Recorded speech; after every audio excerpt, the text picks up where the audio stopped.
Okay, so actually, it's nice to see people here and not behind computer screens. Much nicer. So I thought I'll start with something which happened to us yesterday at the restaurant. Look at that little thing go. He's so cute. Devil's beard. Amazing, isn't it? Okay, always nice, always nice to start a lecture with a smile. Um, so, uh, what I'm going to talk about today is a project I've been working on for maybe 10 years now. It's a story. I like to tell stories. Um, in this conference, in this workshop, you have heard and you'll be hearing about different computational technologies. And what I'm going to show is how these computational technologies are integrated into one project. I will say a few words about the technologies themselves, but the focus indeed will be on how they're integrated. But let's start with some historical perspective. So in 2019, humanity faced a huge challenge, right? In the form of the COVID virus. And I think that the scientific community had responded to this challenge very, very well.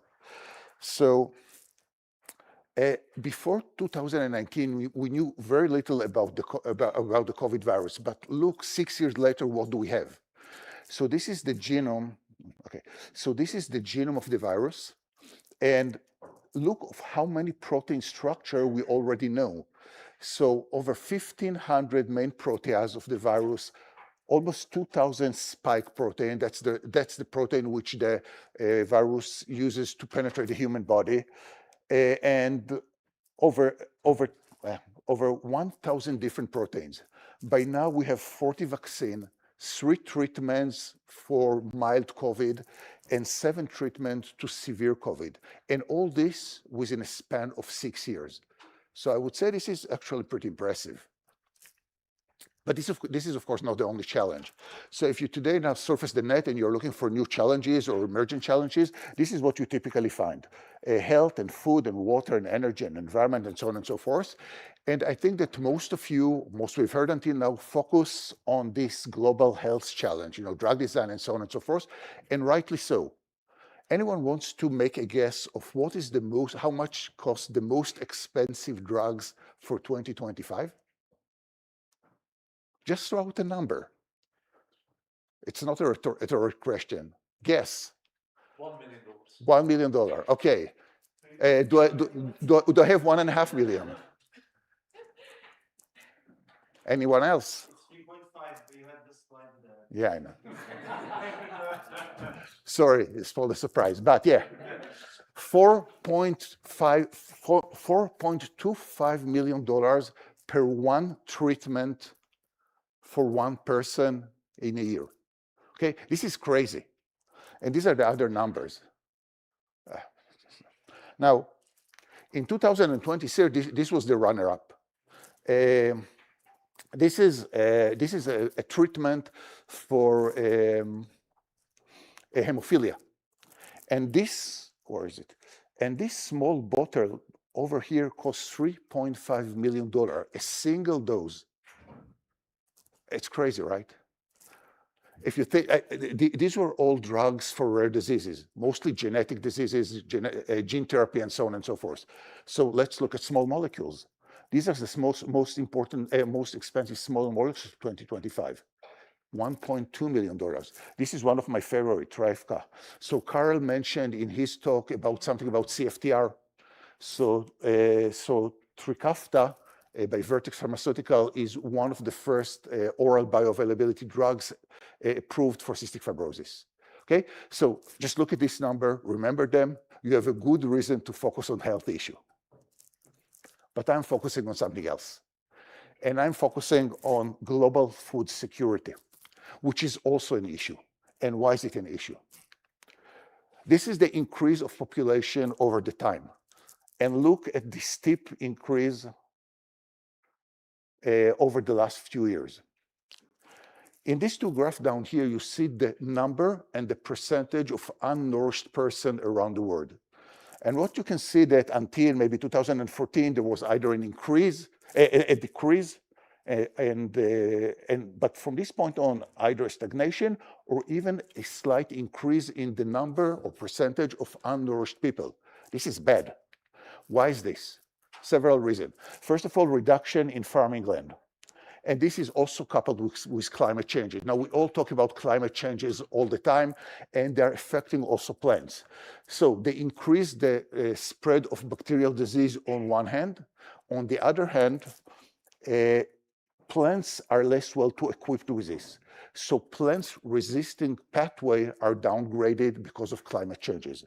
Now, we all know the remedy for this, right? Let's develop pesticides. And there are indeed many, many pesticides, but as you know, pesticides are harmful to human. They can be harmful to the environment. And in fact, use of standard pesticides is going down steadily. I'll show you an example in 1 second. So the FAO has issued a statement that we have to embark on a different, much greener revolution. Now, if you don't believe me, this,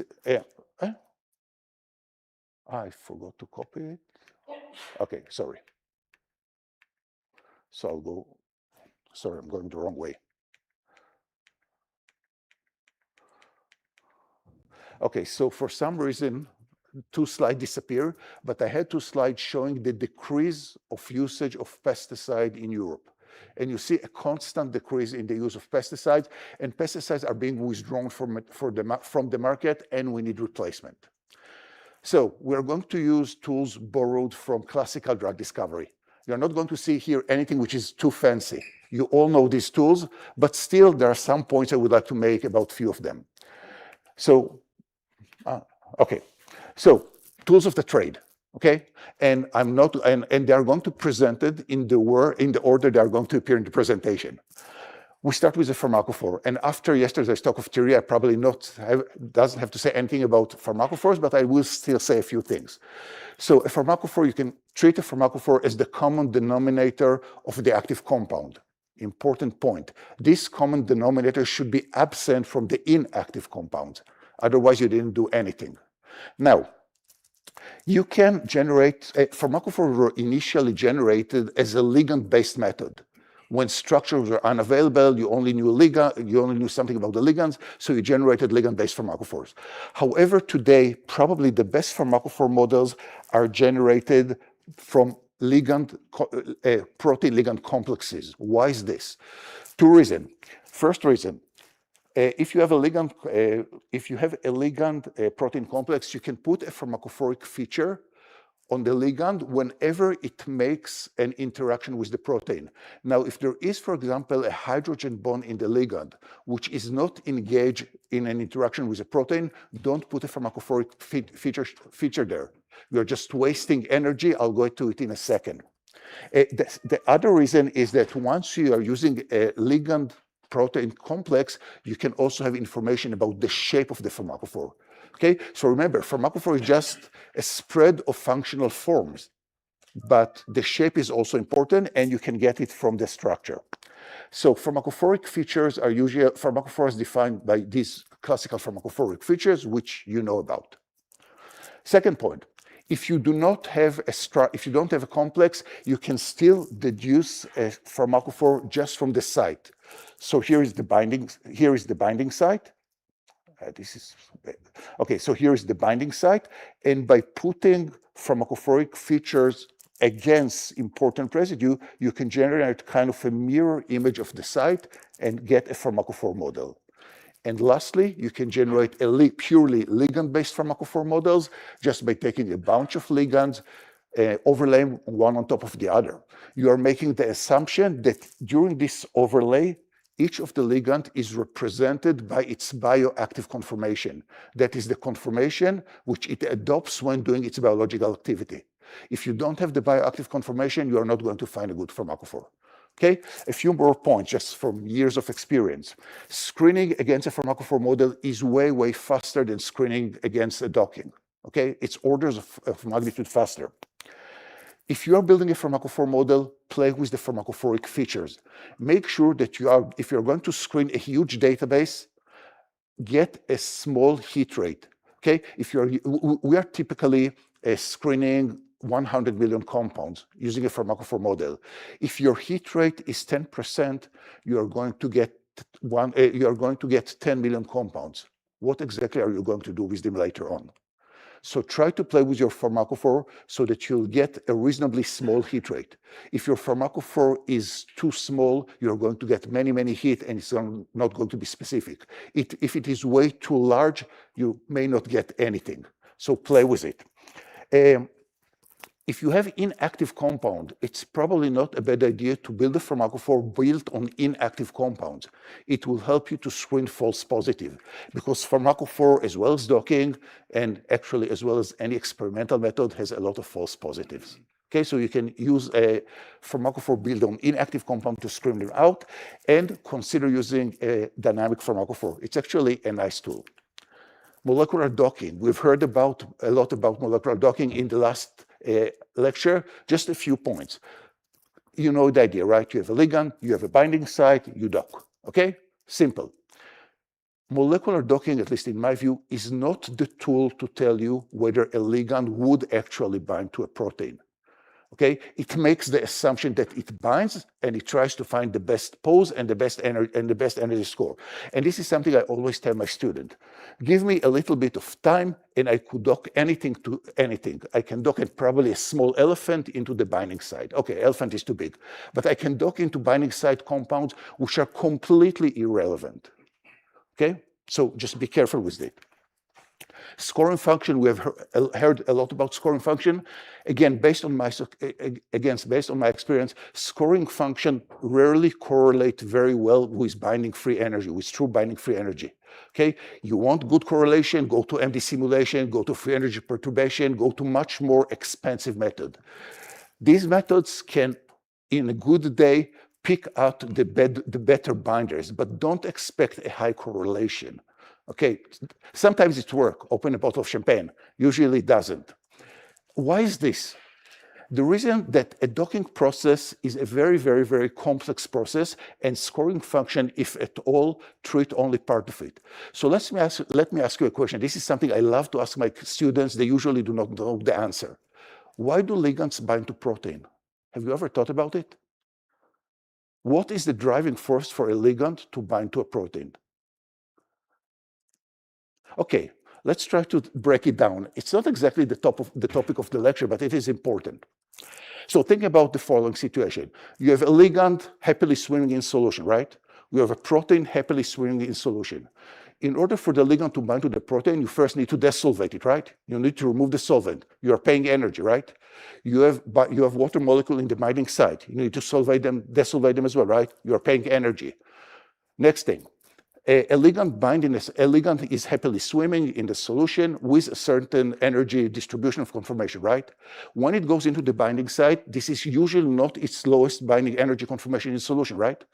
So this means that in going from solution into the binding site, it needs to pay energy. It needs to deform itself. Same thing for the protein, right? The protein needs to fit itself to the ligand. This is the induced fist mechanism. So you're paying energy for this, right?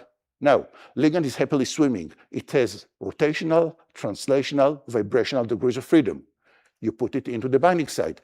It loses translational, rotational, and vibrational degrees of freedom. It uses all the entropy, most of the entropy.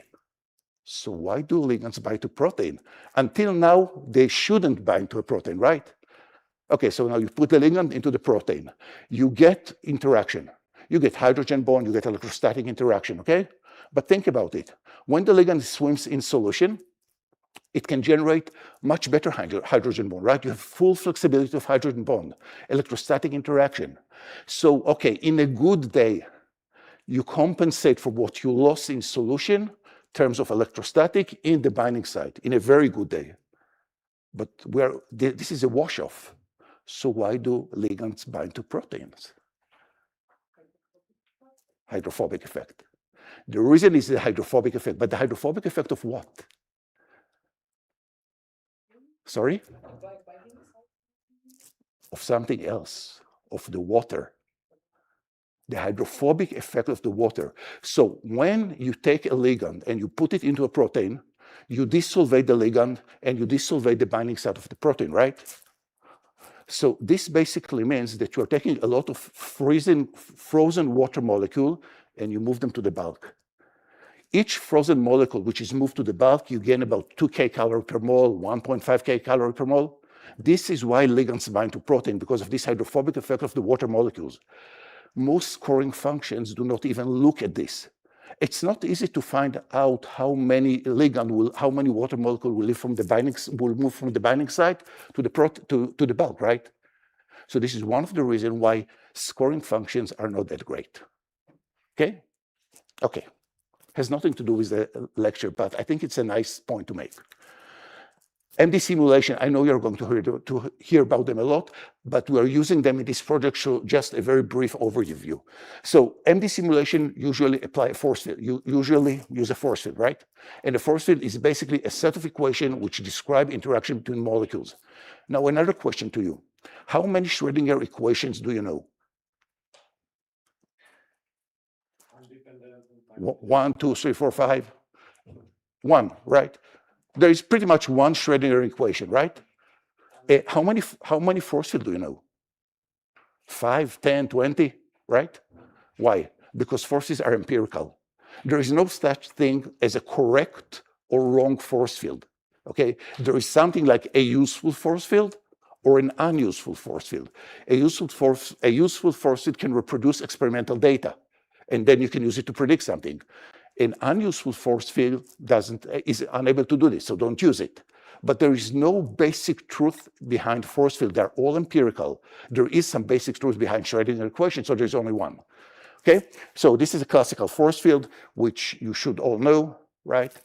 Stretch, bend, and so on and so forth. A force field would build for each molecule its own particular potential energy surface. And if you want to calculate any properties, you need to be able to sample this potential energy surface. There are 3 ways to do it. 2 of them are bad. 1 of them is good. The 2 bad ones are minimization and conformational search. Minimization is bad because the results depend on your initial configuration. If you start from 1 point, you'll end in 1 point. If you start from another, you'll end in another. This is totally unconverged. Conformational searches could be converged. You run them long enough, you get all the minimum energy conformation. But if a molecule spends time here and spends time here, and assuming that it's not going to tunnel, it's also going to spend time here, here, here, here, here, and here, and here, in all other ways. Energy minimization, conformational search do not account for this. So what do? You do MD simulation or Monte Carlo. Almost nobody is doing now Monte Carlo simulation. Most people are doing MD simulation, and again, you know the drill, right? You solve Newton's equation of motion, so you have the force from the force field.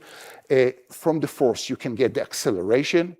From the acceleration via numerical integration, you get velocities. From the velocities via another numerical integration, you get position. You repeat this process as much as you want, and you get your trajectory, and you are very happy about your trajectory. You hope that your trajectory is converged. Let me assure you, it is not. I don't think that there was ever one single MD simulation which is completely converged, but that's the sad reality. If we waited to all our simulation to converge, we will never do anything. But at least try to make it converge by repeating each simulation 1, 2, 3, or 4 times. Never publish results from a single repeat of a simulation, okay? Doesn't work. Okay. I apologize for those of you who have seen this stupid joke in the past, but I'll say it anyway.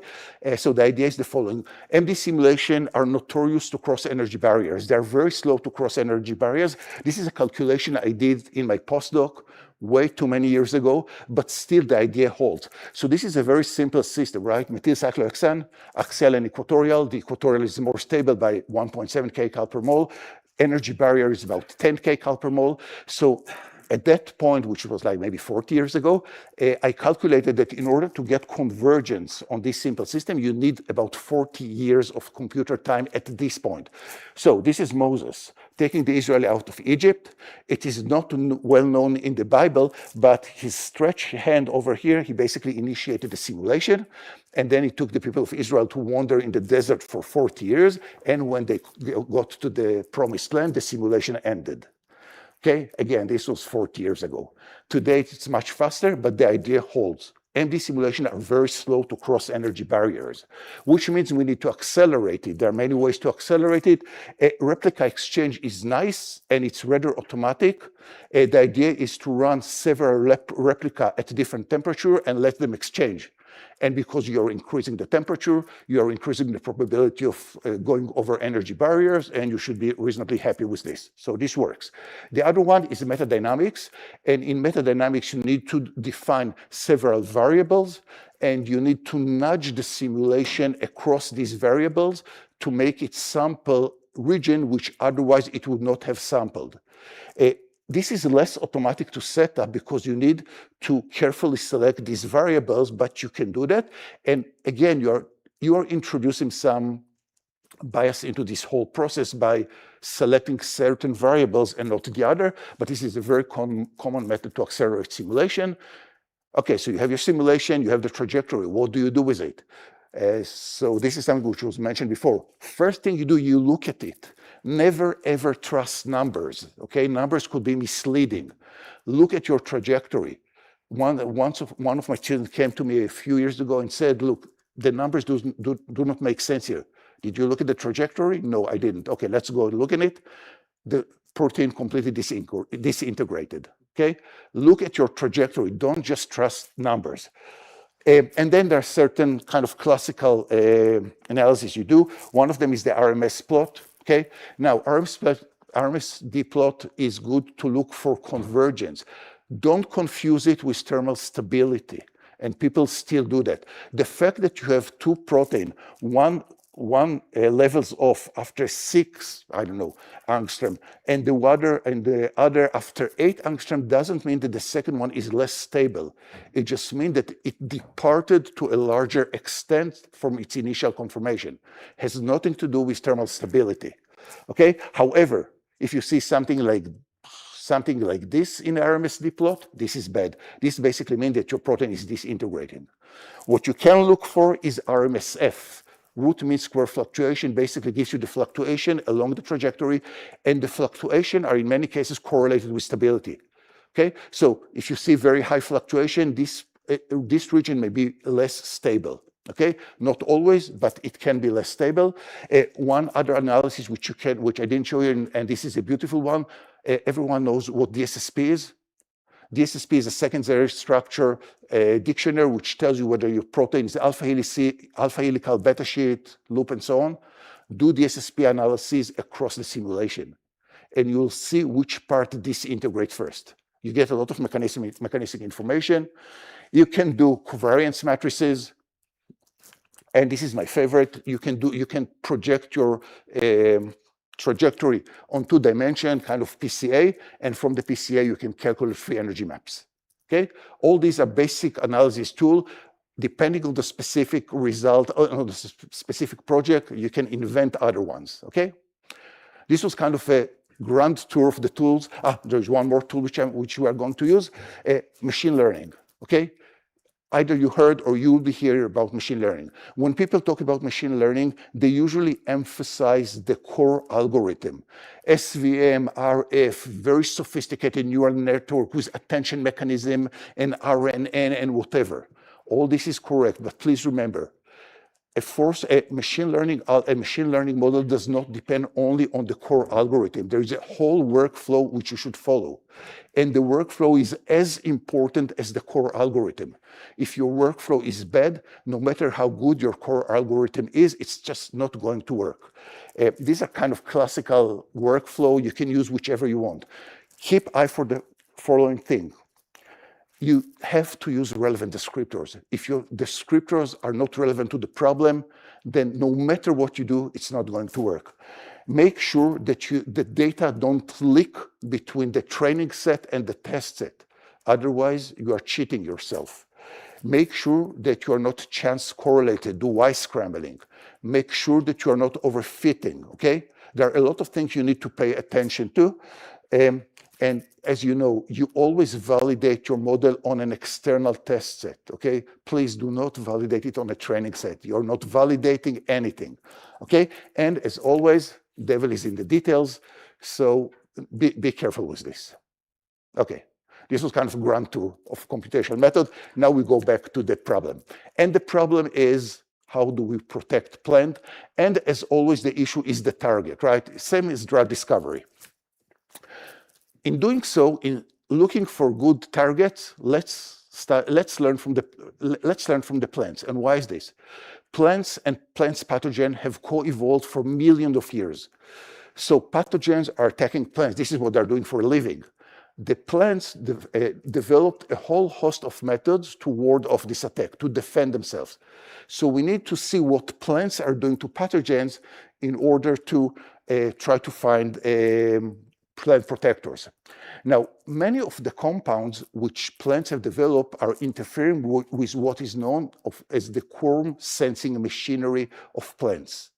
And these are some of the compounds which plants has developed in order to inhibit the quorum sensing machinery. So what is this quorum sensing machinery? Quorum sensing machinery is a population-based machinery used by pathogens to coordinate virulence. Okay? Think about it like this. You're a small pathogen and you want to attack a carrot. Do you have a chance against the carrot? No. You are small, the carrot is big. Now, if you are a pathogen, you want to attack the carrot, you need to start reproducing, promoting genes which will generate a protein which will disintegrate the carrot. But if you don't have the chance to do it, then you're going to just spend a lot of energy, you're not going to gain anything, so you shouldn't do that. When do you have a chance? You have a chance when you call your friends, okay?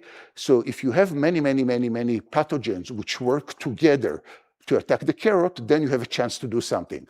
So the pathogens need to find a way to communicate among themselves to coordinate virulence. How do they do it? They don't have cell phones, obviously, so they need to find another way. And the way to do it is by chemicals.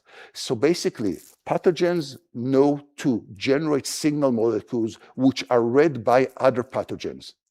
And once there are enough synthesis and reading going around, when there are enough signals in the air, then the pathogens know that they have recruited enough friends, and then they coordinate virulence, okay?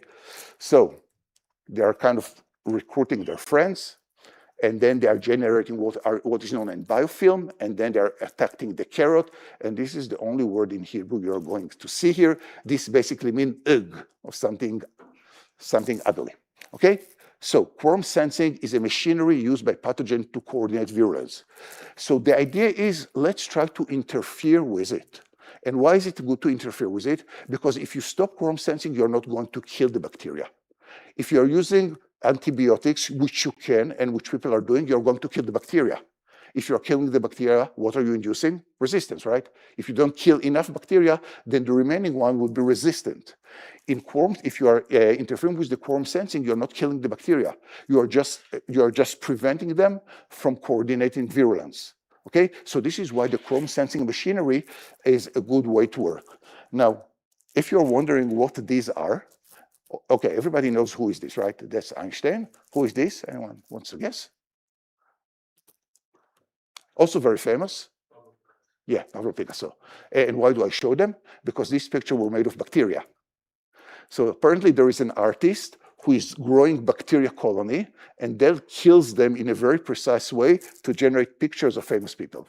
So this is bacterial Einstein and bacterial Picasso. So we were working on Pectobacterium for several reasons. First reason is because, first of all, Pectobacterium is a gram-negative pathogen belonging to a certain family, which I cannot even pronounce the name. It's not that important, at least not to us. And it causes soft rot in a wide range of fruits and plants and ornamental, like flowers and so on. And you can see the results here. So this is potato and this is cabbage, and I haven't got a clue what these are, but this looks bad. Why did we work on it? For three main reasons. First of all, it is important. So it is considered to be the 10th most devastating bacteria according to a certain report. Second, its quorum sensing machinery is very simple. It consists only of 2 proteins. So it's very easy to work with it. And third, and the most important reason, our collaborator at the Volcano Institute in Israel are working with this. And I'm opening a parenthesis. As computational chemists, my feeling is that we always need to work with experimentalists. Otherwise, we're just playing. So work with experimentalists. So in this Pectobacterium, there are two proteins which are responsible to the quorum sensing machinery. The first one is called EXPR. EXPR is a reader. It reads the signal molecule. The second one is called EXPI. EXPI is a synthase. It synthesizes the signaling molecule, and it synthesizes it from two components, an acyl chain and SAM. SAM is a shorthand of, I think I have it here. No. Sorry, going the wrong direction. Yes, SAM is acyl hormone serine something.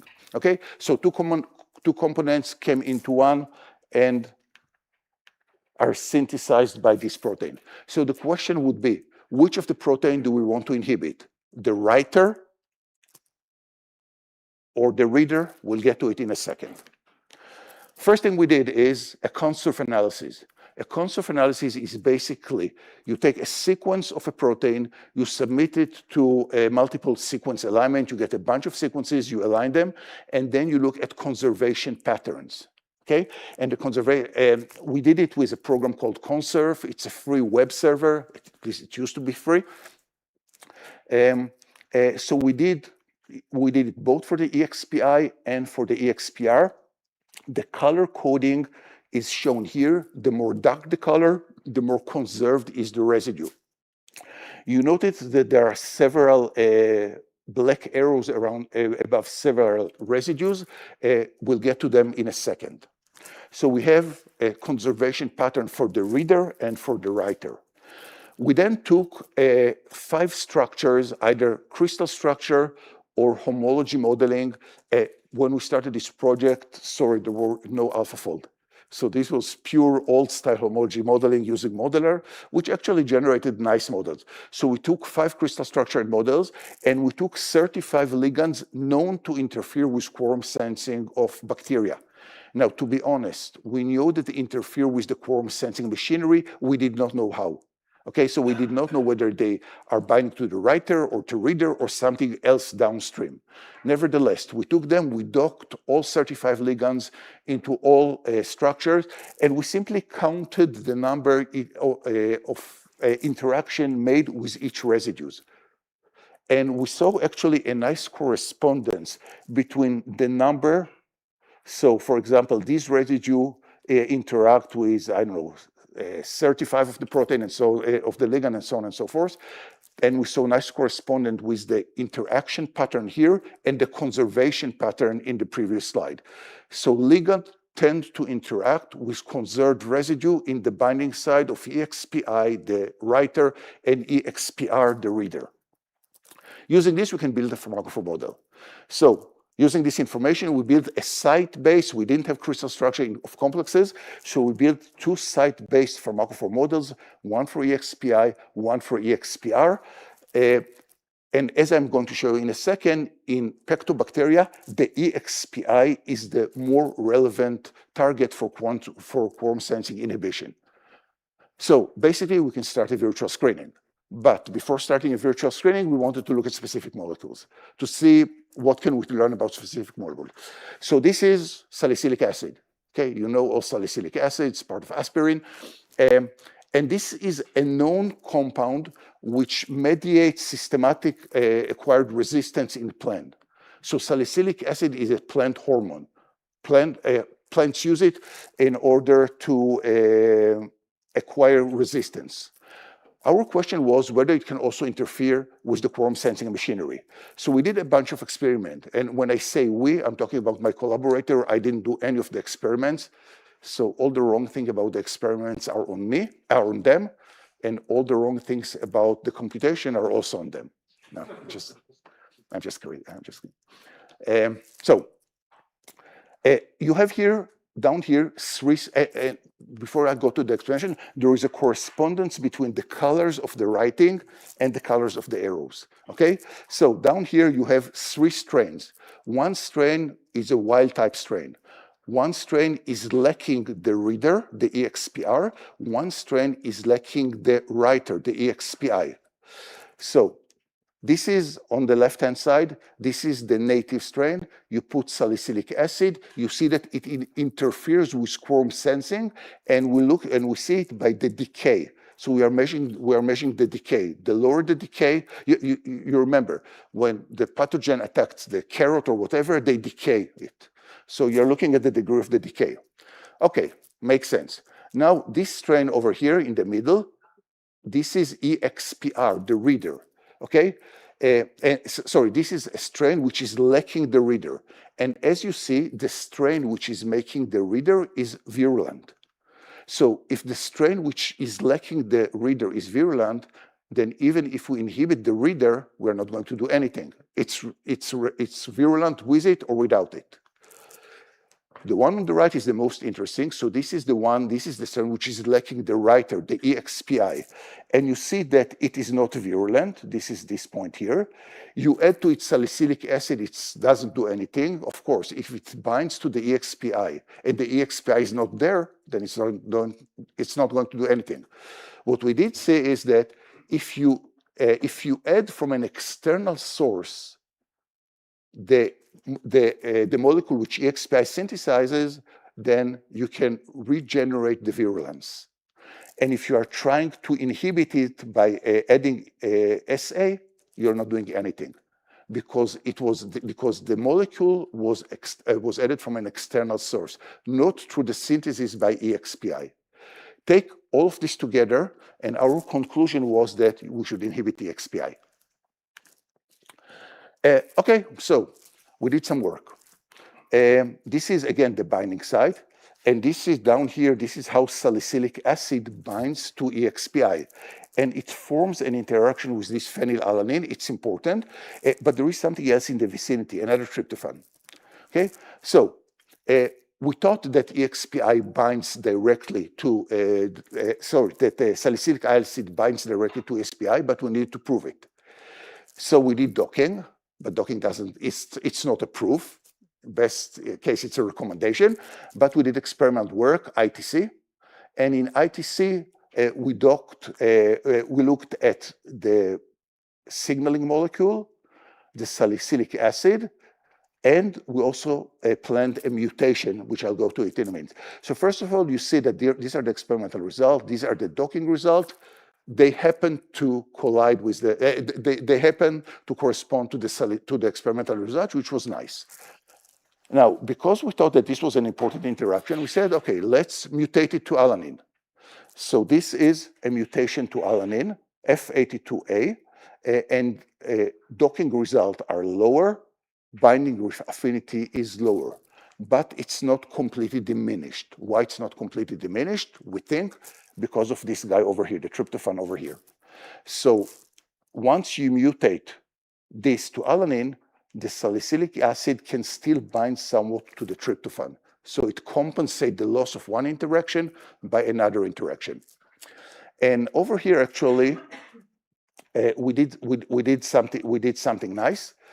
We took the strain which is lacking EXPI, and we added to it either EXPI, wild type EXPI, or mutated EXPI. And we saw that when we added the wild type EXPI, salicylic acid could inhibit it completely. And when we added the mutant EXPI, salicylic acid could inhibit it, but not completely, which correspond to these numbers here, which was nice. The other compound we looked at is called fluoretine, and this is the beginning of kind of an additional story.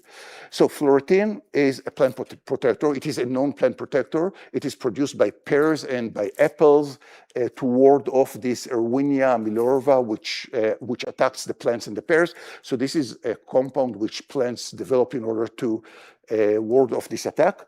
And we can see in many cases, and we showed by many experimental, that fluorescein interferes with biofilm formation. I remind you, bacteria generate biofilm to attack the apple or whatever. And here I'm showing you that it protects against decay. So, and in somewhat a dose-dependent manner. We also show that it interferes directly with the production of the AHL. This is the signaling molecules. And we did it using a luminescence assay. So the higher the luminescence, the more AHL is generated. And when we add more and more fluorescein, we see a decrease in the fluorescence. We docked it. We calculate the glide score, which is in par with all the other. It doesn't say much, but it's nice. Again, this is just a number, but the fact that the number here is not very different from all other number, and for salicylic acid, at least we know from experiment that it's bind, makes us feel reasonably good about this. But there is a problem. And the problem is the continuation of the story. So fluorescein is a substrate of an efflux pump. So you remember, pathogens attacked plants. Plants developed compounds to ward off the attack. Pathogen developed efflux pump to take this compound and pump them out of the cell. Okay? So it's kind of an ongoing fight between plants and pathogens. And one of the most known efflux pump is called Aker-AB-Tol-C. It is made of 3 components. This is the ACR, this is the ACRB, this is the ACRA, and this is the Tol-C. So these 3 components make up one channel which pump compounds from within the cell towards the outside. And fluorescein is a known substance of this. So you know the solution, right? Let's work with 2 compounds. One of them would inhibit the quorum sensing, and one of them would inhibit the pump. So this was the idea. So we built a model of this pump, only of these two components. We know, by the way, the pathway through which compounds are excluded from cells. So there are two sites. There is a proximal site, and there is a distal site, and then there is an exclusion site. We know the proximal site because we have a ligand bound to it in a crystal structure. We know the distal site because there is another ligand bound to it. We are not sure about the identity of this exclusion site because there is no ligand bound to it. But at least we know about 2 sites. So we looked at 4 known efflux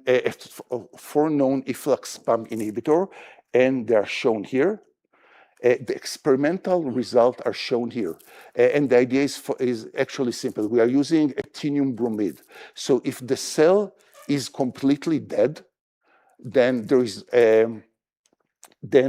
no efflux of actinium bromide. Actinium bromide, is a substrate of the efflux pump. If the cell is dead, the efflux pump is not working. So all the actinium bromide is in the cell, and you have high fluorescence. If the cell is completely active, then it pumps out all the actinium bromide, so you don't see fluorescence. Okay, and if you put an inhibitor, the stronger the inhibitor, the more actinium bromide you have in the cell, and the higher is the fluorescence. So based on this, the blue line corresponds to the best inhibitor, which is this compound. So here are the 4 compounds we tested, and here are their docking scores into the binding site. And again, we open a bottle of champagne because we see complete correspondence between docking scores into both sides and the activity of the compounds. Again, we are happy that we see this. We don't only see this. Just remember this. So we did the following. We then applied a combination of fluorescein, which you see here, and another compound which is called naringenin, which you see here, together with the 4 compounds, and we look at the inhibition. And we saw that if you put the 2 compounds together, you get much more inhibition. You get a much lower MIC. Now, an interesting question, is this additive or synergistic? So you know what's the difference between additivity and synergism, right? Additivity means 1 + 1 = 2. Synergism, 1 + 1 = 3. Turns out that there is an equation, it's called the Fisi equation, and if you get values below 0.5, this is synergistic. If you get above 0.5, this is additive. So several combination of fluorotene and naringenin with this best binder, the best efflux binder, are actually synergistic, which is nice. And we can show this also in plants. We can show that application of the two compounds together actually reduce the decay of both. In this case, these are potatoes. The lowercase, these are calla lily. These calla lilies are, it's a flower, a nice flower. Okay, so this is working. One of the compounds was naringenin, and we did a bunch of work about naringenin. It's also bind to the quorum sensing machinery, to the EXPI, but we then saw that naringenin actually can compete with the SAM. So just to remind you, the SAM is the precursor of the signaling molecule. The mechanism is shown here. There is a acyl chain carrier, which is here. There is a SAM, which is here. The SAM attacks the acyl carrier. There is a chemical reaction going on, and you get the signaling molecule over here. So we wanted to see whether we can follow not the actual attack, but why does naringenin compete with SAM? And for this, we used MD simulation. And this is what I told you before. Always look at your simulation. So let's see if this works. SAM in the presence of acyl carrier, naringenin in the presence of acyl carrier. Here we go, SAM alone. No matter what we did, really. We tried about 20 simulations. It always escaped the site, okay? SAM with the acyl carrier. The acyl carrier, in some cases, not in all of them, stabilized the SAM in the binding site, okay? It took us maybe 3 months to get to the simulation because almost no matter what we did, we were SAM managed to escape. But after a lot of work, we managed to keep it for some time in the site. Naringenin, on the other hand, is always there.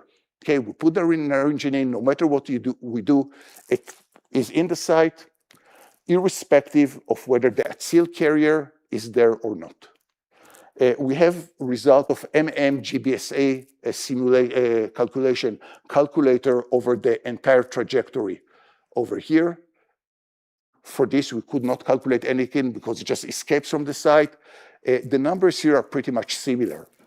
But this tells us that we don't know, I don't think anyone knows how much time the acyl carrier spends in the site. But once it's not in the site, naringenin can come in, can be stable in the site, and then the SAM cannot come in. Okay? So naringenin competes with SAM only when this acyl carrier is not there. When it is there, they are kind of equally potent. Okay? So this was kind of a nice. Yeah. So now we went into how much time do I have, by the way? How much time do you need? How much time do you give me? No. 10 minutes? 15? Okay. Am I speaking, by the way, too fast? Or this is okay? Okay. Okay, you are able to follow? Okay. When you get bored, let me know and I'll stop. Okay, so we have pharmacophores, we can do we can do virtual screening. What we are trying to do, but did not do yet, is a polypharmacological approach. So in drug design, polypharmacology is very well known today, right? You find one compound which drug to multiple targets. This is what we're trying to find. One compound which would bind both to the EXPI and both to the efflux pump. We still didn't find it, but we are doing virtual screening and working on it. But another conclusion from this was that maybe it would be a good idea to develop a machine learning model that predict whether compounds accumulate in cells of gram-negative bacteria. Now, there could be 3 things. Compound cannot penetrate, compound can penetrate and accumulate, and compound can penetrate but be exported out. So we already have results for the 3 groups, but these are new results which I still didn't have time to put in the format of a presentation, but I'm going to show you the result of the 2. So either accumulate, either accumulate or exported. So we had a database of 270 compounds from this paper in Nature. 160 were low accumulative, 57 were high accumulating. We actually had also experimental data, real numbers. I'm going to show you in a second. First thing we did is a simple classification model, right? We used 2D descriptors because this was easy. And these are the results. Between you and me, they're not that great, right? You get accuracy of 0.77. This is the sensitivity, this is the specificity, and this is the score. So we wanted to use 3D descriptors. Now, what is the problem with 3D descriptors? It's not difficult to calculate them. The problem is on which structure do you calculate them? Are you calculating them on the relevant structure? If you're talking about a ligand bind to a protein, you need to calculate them on the bioactive conformation. But in this case, this is not bioactive. This is not binding. This is basically permeation to a membrane. So what we did is the following. We thought, okay, let's do conformational search. We could have done dynamics, but this was a bit too much for us at that point. Let's do conformational search in 3 media: water, chloroform, and kind of a mimic of a membrane. I think it was ethanol, but octanol, but I'm not sure. Okay, and let's do the calculation. Let's take the conformation. Let's calculate the descriptor, and let's average them. Now, in permeating between the out of the cell into the cell, the compound needs to go from an aqueous solution to a membrane solution, and then back to aqueous solution. So we thought that combination of all of this might help. You know what? It did. This is the same data set after inclusion of 3D descriptor. I'm showing you here only test set result, not training set result. And this is actually much, much, much nicer. Okay? Then we did regression. This is the regression using just 2D, and again, just test set. This is the regression just using 2D descriptors.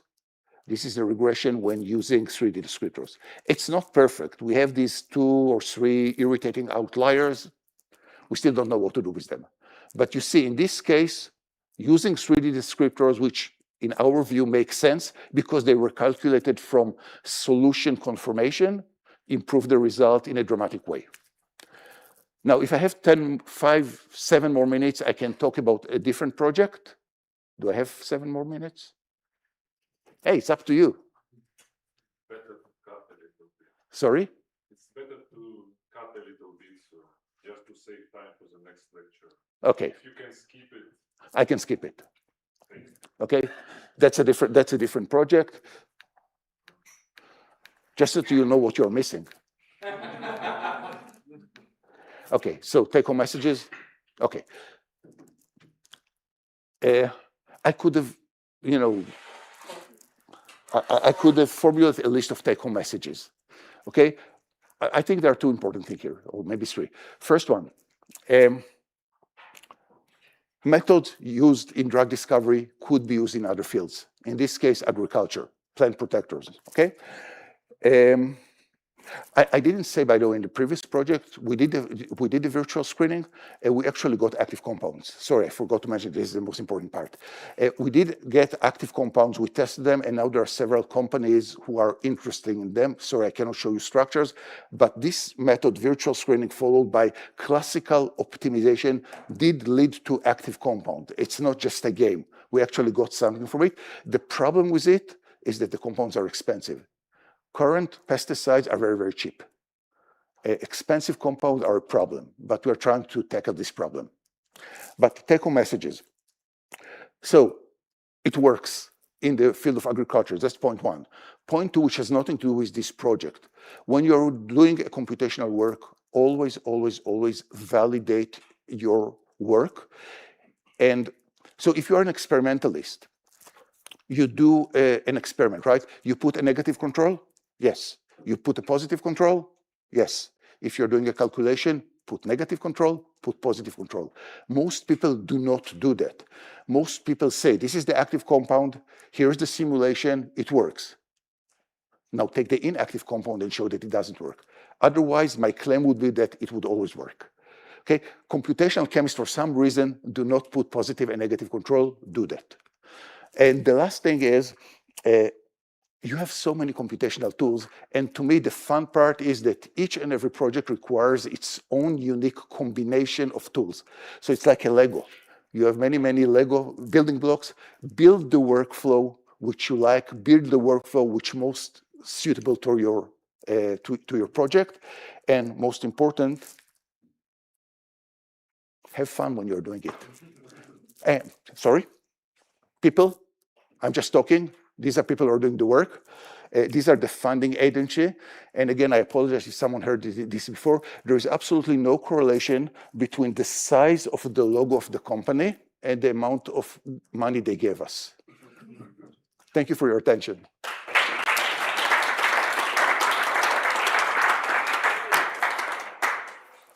Since Hanoch skipped one part, we have a little bit more time for questions. Okay, please. During the regression part where you trained the machine learning models, you said you didn't know what to do with two of the compounds which were not predicted perfectly. Did you check the applicability domain of your models? This is what we are doing now. What we did in the first part is outlier removal, and these were not removed as outliers. Now we need to check the applicability domain to see whether they're applicable. My feeling is that they're going to be applicable. The compounds there are very similar to one another, but who knows? Even if sometimes, we have to stay, okay, I did a model, the model is perfect, is very good for most of the compounds. Two compounds are outlier. Sorry, don't know what to do about them. Some other question?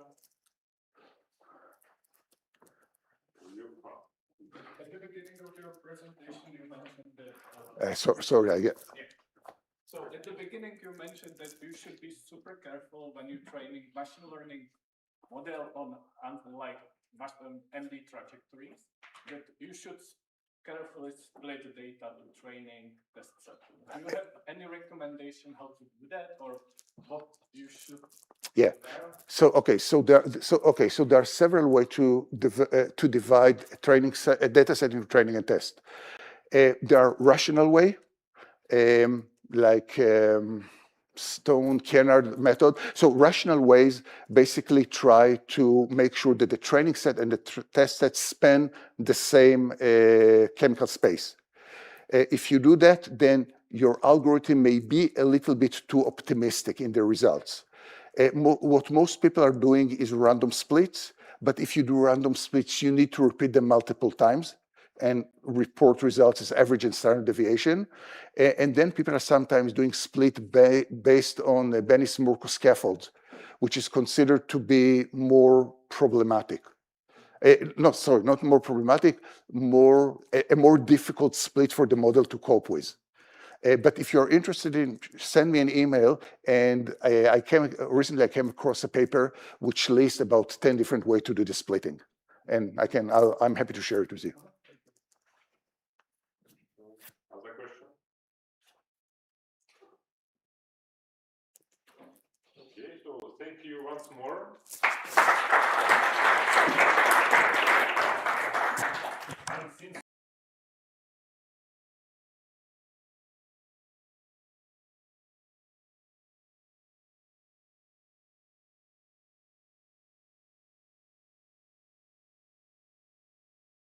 Okay, so today this talk would be a little bit different from what you hear before because this is about failures. This is not about success. And last year on this workshop, I was presenting the talk about how machine learning succeed in drug discovery. This year, I decided to make a little experiment and tell you why it fails and how it fails. And we will see if it is more successful or not, because people generally like to hear about failures of others more than about success of others. And another experiment would be that in this presentation, there's just one slide which is AI generated, and I want you to guess which one, and we will see if humans still can distinguish this. Okay, so we will talk about why machine learning in drug discovery is not yet a silver bullet, so why it fails and how it fails. And basically, the short explanation why this happens is that machine learning and AI is kind of new technology. And as with any new technology, we should look at the curve of acceptance of technology. And currently, we are somewhere here. So we initiated the technology, and we are at the peak of inflated expectations because people don't know what to expect. They kind of overestimate the potential of new technology. After that, we will go down to the disillusionment, and after that, we will understand how to use it and what to expect from it. But most of the time and most of the players in the market are now here at the peak of inflated expectations. And they expect some magic from AI and ML techniques in drug discovery. So for example, many times we are speaking with people who actually expect kind of push button solution. So does your model do the magic without any investment? No, okay, we are not interested in it. This is not magic we are thinking about. This doesn't work like this. You need to put some efforts at least into the data to machine learning to work. Then they want effortless decision making. So we have some experts. These experts are expensive. Can your cheap model make a solution instead of them? No, we are not interested. So this is another fallacy here. This is not a magical judge. And the third one is broad generalization. So if the model works for one target, it's kind of silently expected to work for all targets. And again, it doesn't work like this because we have no data. The data is messy, it's inconsistent, it works for one target but not to the other. And yeah, we are not yet there in general. So what people usually think about machine learning, it's kind of assembly line, which is going by itself. In reality, it's still like this. It's kind of manual workshop. So you need really to sit down and work with this. It's not yet automatic. Then we are going to the favors. So this was in general why it doesn't work as people expect, but there are also natural reasons why it doesn't work in the first place. And here we have like 4 horsemen of the favors. And actually the first one is overpromise and media hype, because most of the advertisement of machine learning in drug discovery, which you can see in the LinkedIn, for example, it's actually media hype. It's not science, and this is a problem. Then the second one is wrong performance metrics. So you may have data leakage, you may have synthetic metrics instead of the real world metrics and things like this. So the metric is excellent, it doesn't work in reality. Then the benchmark chasing. Problem here is that we have limited number of public benchmarks to test our models and our technologies. And often these benchmarks are designed in such a way that it turns to be the race of overfitters. So you just overfit to the benchmark and you are the first, but in the real world it doesn't work again. And the last one, but not the least one, is Gish-Gallop of models. For those who don't know what is Gish-Gallop, it's kind of a rhetorical exercise in the conversation when you overload your opponent with a lot of statements which take very little time to formulate, but very long time to disprove. And we have the same situation with ML models. So new ML models appear much faster than they could be objectively tested. And this is also a big problem. So let's start with some cases. And the first case I want to show you is the story of BioAmmo. This is a deep learning model for generating protein conformational ensembles. So the promise here, you don't need to do MD. You can run this model and generate an ensemble of protein conformations, which is probably as good as MD in many cases. And this saves you a lot of time, of course. This model is developed by the Microsoft Research, the AI for Science.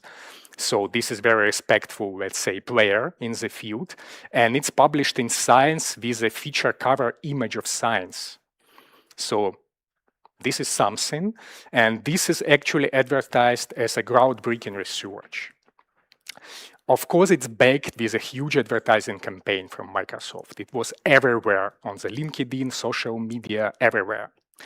And the problem with this is that it overpromises and underdelivers because it claims to generate realistic protein conformations for virtually any protein, and it often fails to do this in practice. And despite of this, it's still considered somehow disruptive, groundbreaking, and whatever. So we tried to test it ourselves. And we choose two very simple proteins, which are well known to have very different conformations. The first one is calmodulin. So this is very well known regulatory protein, which binds to calcium ions. And without calcium, it's kind of folded. With calcium, it extends. And the conformational change here is really huge, as you can see. This is one of the most, let's say, extreme examples of conformational changes upon the ligand binding. And the other one is LAO-BP. This is lysine, arginine, ornithine binding protein. This is bacterial transport protein, which transports amino acids between the membranes of gram-negative bacteria. And this protein is also, and this protein also flips between open and closed states. So it opens, it grabs the amino acid, it closes, transports it, opens it, and releases it. It's not very well visible here, but the difference between these two open and closed conformations is quite significant. So it's clearly visible if you will look at the structure in 3D. And both of these proteins were in the training set of BioAmmo. So the model was trained on this. So our expectation is it should correctly predict both of them because the model has seen both of these states. That's what you get. So for calmodulin, we have this plot. This is RMSD for two of the conformations with the unbound and bound conformation. And ideally, you need to sample these two red dots. So this one is open, this one is closed. And ideally, the sampled conformation should somehow be stretched here in this area. As you can see, it's not exactly the case. So we have something close to the calcium bond form. The distance here is not that large. Here you don't have nearly close to the compact form. So the distance here is very, very large actually. And there is something here which doesn't resemble either of the conformations, but it's not that bad altogether. So it fails to capture the compact conformation, and all predictions kind of concentrate in the extended region. So overall, it's small conformational diversity. And well, it's not that bad, but it's not amusing, I would say. So it's not perfect. Then we went to the other protein, to LAO-BP. The same kind of plot. So this one, sorry, I'm pressing the wrong button all the time. So this is RMSD to unbound conformation. This is RMSD to bound conformation. Again, we expect all conformations to be here. And this is not bad again. So you see a cluster of conformations. This distance a little bit large, but not that bad. But then we have this. Again, this protein is not large. This is kind of 220, I guess, amino acids, if I remember correctly. And the RMSD here is 16 angstroms from each of the native conformations. So this is completely wrong. This is utterly hallucinated state or this misfolded state or whatever. So I mean, really, what the hell is this? And that's what you get from the BioAmmo. Okay, we saw these results. We are kind of disappointed, but maybe we are just using it wrong. Maybe we are holding it wrong. Let's give it another try. So we have another problem where this conformational generation can be useful. And this problem is protein-protein docking. So the problem is that when you have the complex of two proteins, the formation of this complex involves typically a lot of induced feed. So you have protein A and protein B in solution. They have some structures, the apostructures. When they bind together, the holostructures are quite different from these apostructures. But typically, you only know the structures separately for A and B, but not the structure of the complex. There are not so many complexes which are resolved experimentally. So the idea is you should dock it somehow, but if you will start docking from the upper form, you will get the complex which is not the holo complex. It would be wrong. So our idea is, let's generate conformations of both proteins, of both partners, A and B separately, and after that dock them each to each. So get a huge ensemble of docked conformations. And if this generation technique produces some conformations which are holo-like, then in this huge pool of complexes, we will find something which resembles the correct complex. And if we have the scoring function which is good enough to actually extract these holo-like conformations, we are done. So this requires two prerequisites. First, we need to generate conformations which are holo-like, and we need to score them correctly. So we tried to check if it works. So the methodology was like this. We were generating conformations using two different methods. We used bioammo, which is very fast technique. I forgot to say that bioammo is backbone only. That's why it's very fast. And on top of the backbone, you need to generate the side chains as a second step. But they have kind of preferred workflow for this, and we followed this workflow, which authors of bioammo kind of promote. And another technique is AF-sample. This is AlphaFold based method, which is literally AlphaFold with noise. So you introduce some noise into the embedding of the AlphaFold, and it generates not one conformation, but ensemble of randomly modified conformations. And they show that this ensemble somehow resembles the real ensembles which you get from MD, for example. But this is much, much slower, and it's quite painful to use a lot of samples in this research. Then we use the dataset to test, and we use the Pinder AF2 dataset. This is a very well curated collection of protein-protein interactions with known resolved experimental complexes. So we know the ground truth.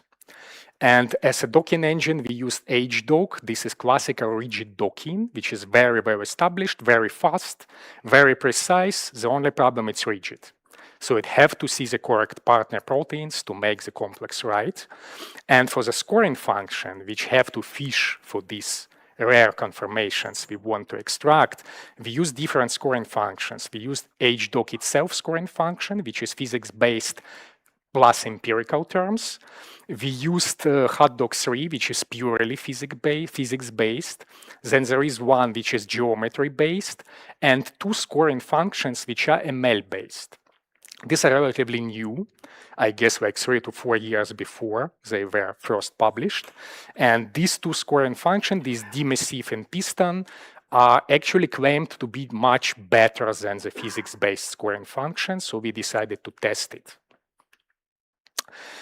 This is a kind of slide which I'm not proud about because you cannot read it, but unfortunately it's not possible to show it in any other way. So you have to trust me that these incomprehensible plots actually tell you that most of the sampled conformations are not closer to the holo form than original upper structure.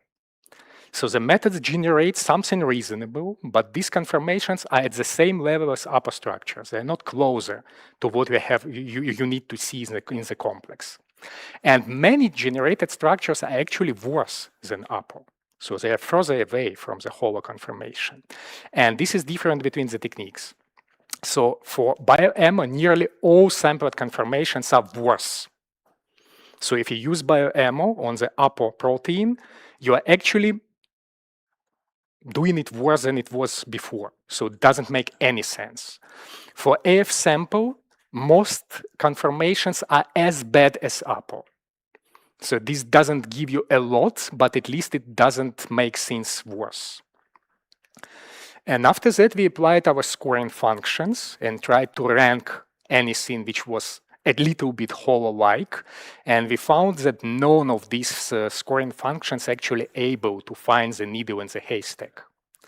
So the holo-like complexes are very rare, and they're not top-ranked. So none of the functions can extract them. And what is even more interesting is that these fancy ML scoring functions perform the worst in comparison to anything else. And HotDoc3, this is sophisticated function, and it internally does some MD sampling, and it also doesn't help. And the best one is very dumb HDoc scoring function, which performs the best.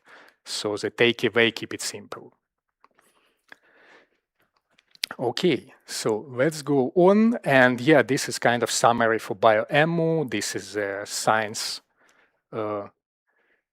cover with featuring BioAmmo. And of course, BioAmmo made it to Science magazine without any lobbying from Microsoft. I mean, we all believe this, how you even dare to think that it was some kind of promotion.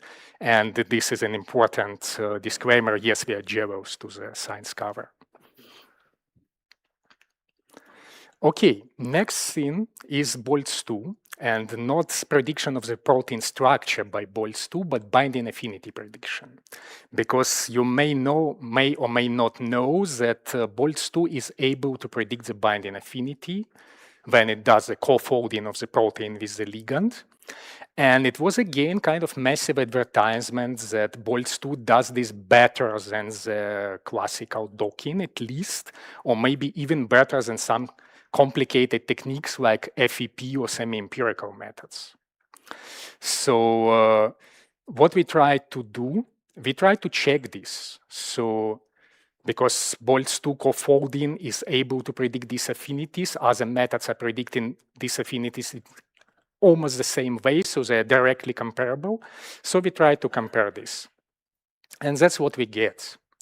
So this is a PRX data set from a group of Jan Rezach, and Martin is here. He can confirm that they're working a lot on this. Here we don't have all the techniques which were tested on the PRX, but we have some of them. And here we have the SQM, which Martin featured yesterday. And this is kind of golden standard. This is semi-empirical method. It's very precise on this data set. These are different other docking techniques, which are classical docking. This one, delta Vina, is kind of machine learning correction to Vina score. And this is Boltz-2. So basically, Boltz-2 affinity prediction works. It's not complete failure, but it only marginally better than the best docking scoring function. It's a little bit better, but not that much, as you can see. And it's still very slow in comparison to other docking functions. It's have questionable chemical generalizability. So again, not great, not terrible. It works somehow, but it promised more than it delivers. Okay, the next thing is data leakage. And this is very important because internally we often call this the silent model killer. So when you have the data leakage, you may have the perfect metrics, but the model is complete trash. So what is the data leakage in the first place? It's contamination of the testing data with training data. So you think that your training test and test set are different, but in fact they are not. So this leads to overfitting and to inflated metrics. And sets seen that most ML models in drug discovery use kind of unreliable data splits with some kind of leakage, and works when this is done correctly are quite rare. The first problem is time split. So when you see that the model was trained on the data which were obtained before some threshold in time and tested on the structures or molecules or whatever which was obtained after that, this doesn't work as intended, because very similar structures or very similar molecules could be released at different time. They have different identifiers. They may differ by few amino acids, for example, but there is a still leakage because this is pretty much the same structure. You may use similarity split, and it's much better because you remove all the compounds or structures which are within the threshold in terms of similarity to the training set. This is usually expressed in terms of other RMSD for proteins, so Tanimoto similarity for the ligands. And it works, but you have to be sure that the models are trained on the same descriptors which are used for testing. If this is not the case, you again have a leakage because you know that on the training set, two sets of molecules are distinct from each other. But when you are testing and your descriptors are different, you have no idea what is there. Overall similarity could be low, for example, for a protein, but your binding site could be very conservative. And if you miss this, you think that your proteins in the testing and training set are distinct, They are, but in the binding pocket, the place where you should actually put the molecules, they are identical. It's again kind of data leakage. And you also have some more intricate leakages, for example, ignoring stereochemistry, or you have class imbalance between positives and negatives. I would not stop too much on this, but there are many caveats here. And the kind of very representative benchmark for this, not a benchmark, but let's say representative thing for overfitting and data leakage is public benchmarks. And here we are speaking about public benchmarks for ADME prediction. There are many benchmarks like this, but the best one is TDC ADMET benchmark. This is the largest one. And this is pretty much used by everybody who want to test the ML models for predicting ADME properties. And this is very heavily used in marketing and for making waves in social media, LinkedIn, whatever. And sometimes the values which people get contradict the common sense, but this is advertising. This is not science. And here we have a classical situation of the Goodhart's law. So where a measure becomes your target, it ceases to be a good measure. So if you want to be first on the benchmark, you are missing the point. You need the model which works. You don't need a model which wins the competition. So we try to reassess what we have in the TDC benchmark. The benchmark itself, it's 22 ADMETOX data sets, which are split into train and test, and this split is public. So everybody knows what is testing, what is training. They have both regression and binary classification tasks, and they have kind of leaderboards, open leaderboards of models with their performance. Kind of problematic thing here that since the test set is open, anyone can actually overfit to the testing set.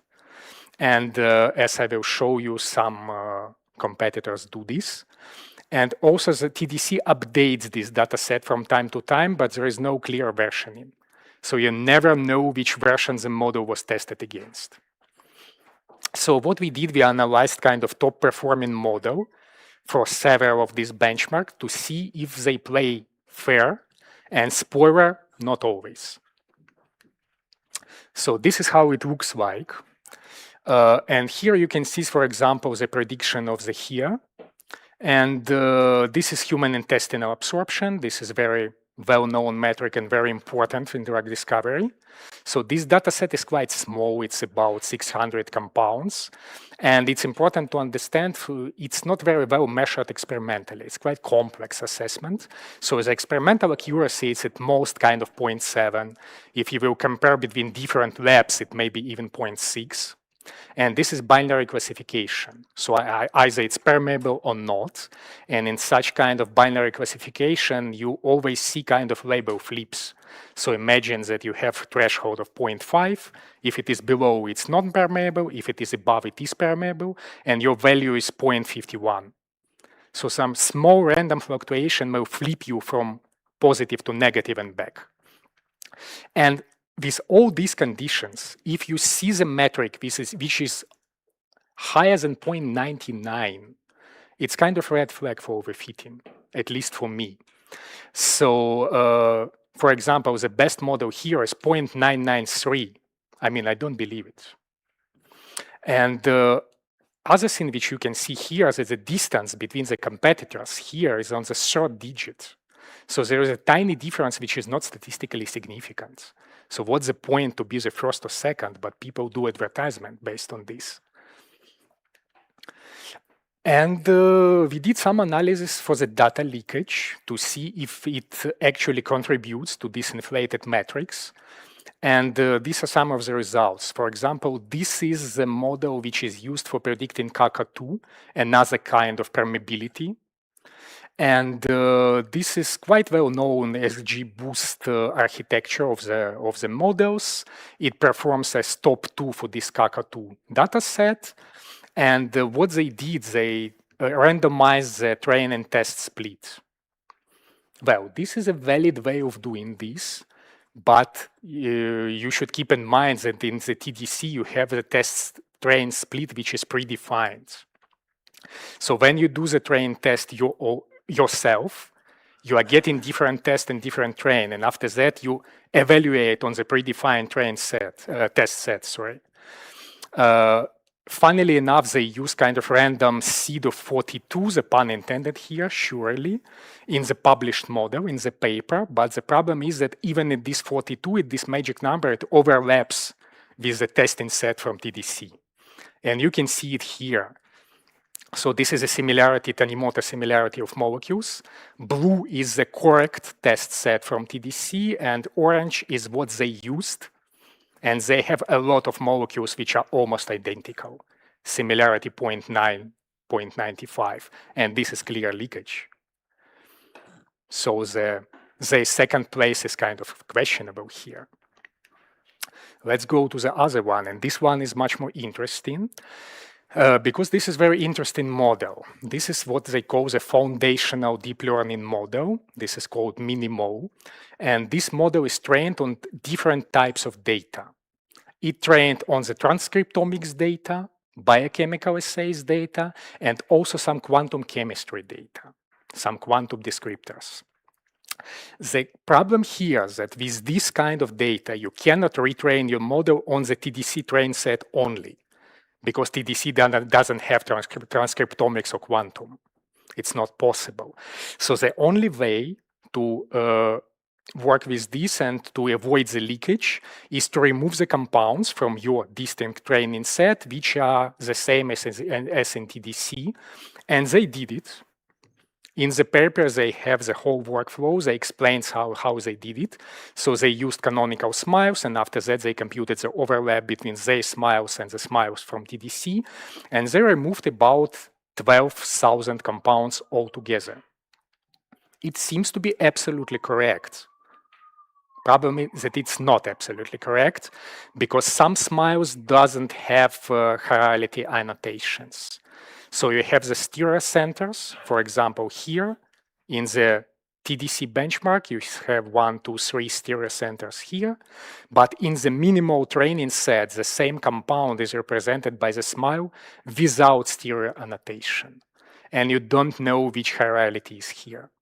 And if you take this into account and plot it in the same way, you see that again there is a leakage here. It's not as huge as in the previous result, but it is there. We don't know to which extent it contributes to the performance of this model, but there is a little bit alarming. Another thing, we have another model, MapLight, and this model is completely open. So you can download it and you can retrain it yourself. We did it for several benchmarks because this model ranks very high, for example, CACO2 bioavailability and lipophilicity of the compounds. And these are, first column are their results, which they report on the leaderboard, and this is what we recomputed. And for CACO2 and lipophilicity, it's kind of the same. There is a small difference, but nothing dramatic. But for bioavailability, something strange happens. It was 9.93, now it's 0.74. It's dramatic decrease. It was fourth place in the leaderboard. After recalculation, it falls out of the leaderboard completely. And yes, they have two flavors of this model, with graph neural network and let's say the normal one. And for both of them, we observe the same. And we don't know why, but our, let's say, working hypothesis is the versioning of the TDC. So the model was initially trained on some previous version of the TDC. Now TDC changed the data. It was not recomputed. There is zero information about versioning, so we cannot really tell. So this is rather the problem of the TDC benchmarks than the problem of the model. But this is kind of demonstration how it may look like if you will try to recompute it yourself. Okay, so we know that these public benchmarks are kind of problematic. So what can we do to improve them? Well, first of all, you should never make test set public. You should avoid this at all costs because this will allow you to avoid cheating in the first place. Then you should never publish user-reported metrics without recomputing and verifying them. Because on TDC, you can just upload your metrics and they appear there. It shouldn't work like this. You should run all the models in-house in controlled conditions.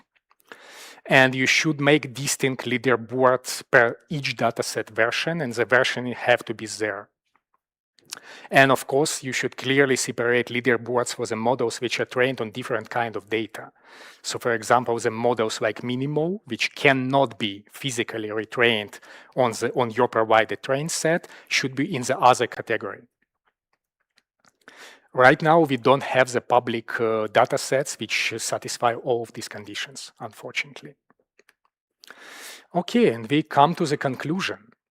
So the conclusion is that ML and AI techniques in drug discovery are quite successful already, and we will stay with them for a long time, for the foreseen future. But current models, unfortunately, often overpromise and underdeliver.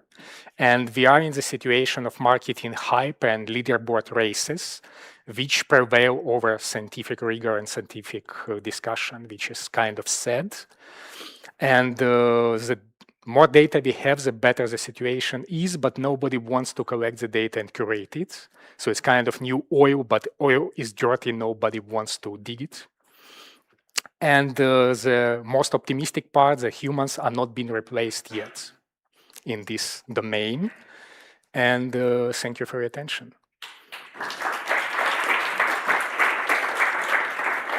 And Pavel, before we go to the questions, did you spot AI-generated slide? Any ideas? Science magazine cover, it looked AI generated. Okay, let's go back. Maybe by the alpha some of them. So you mean this one? Yeah, this one. This one. Well, the Greta Thunberg is not AI generated. It's from the internet. No, this is not. This is made by human. Any other ideas?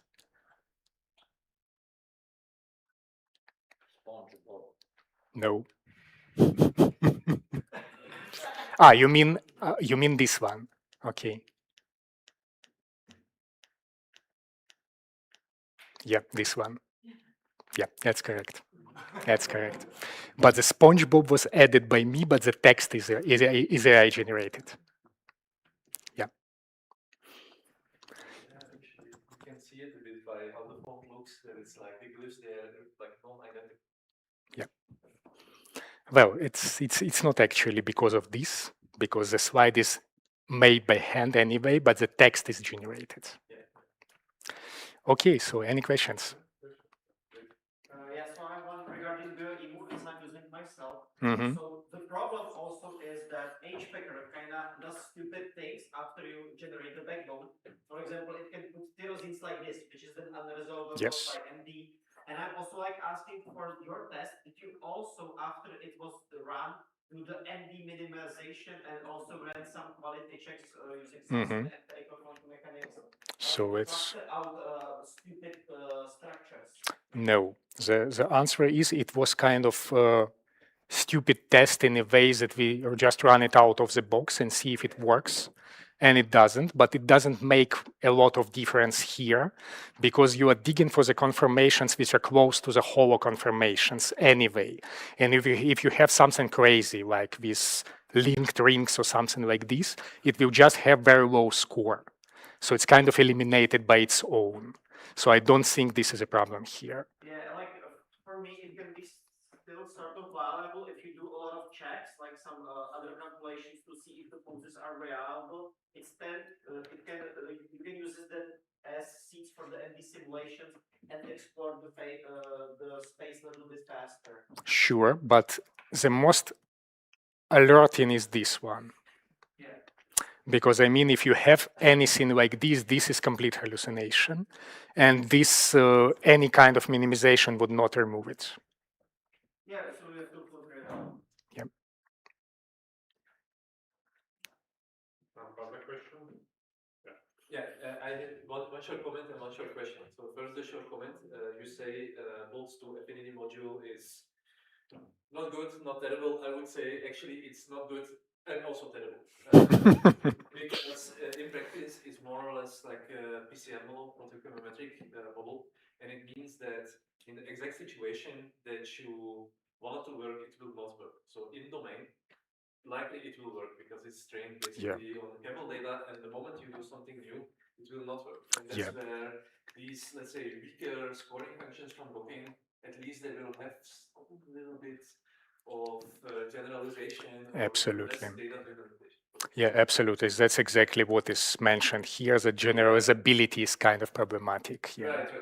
And then, so a question also related to PCM. So, speaking of hype, have you heard about another great science publication, drug clip? Yes. So, what's your opinion on drug clip? Well, drug clip is actually doing quite smart thing because this is not a docking model, first of all. So for those who don't know, drug clip is kind of hypey model right now, which is able to screen like trillions of compounds per day on the single GPU. And the idea how it works, you have the huge database and you have the embeddings of all the proteins in the human proteome, and you just check if the compound A binds to the protein B with kind of very fast cosine similarity in the embedding space. So this is not a docking model. It doesn't tell you where the compound dock and in which pose. It just gives you, okay, the model thinks that this compound is likely to be the ligand for this protein. So this kind of pre-screening model. In our experience, we didn't try it ourselves yet, but from what we see in the paper, it kind of works for its purpose. But of course, this is pre-screening. After that, you should take this, I don't know, prioritized 2,000 compounds and dock them and see if it works. But in general, I don't see anything bad in the methodology. It's quite nicely done. Another question? No. So thank you once more.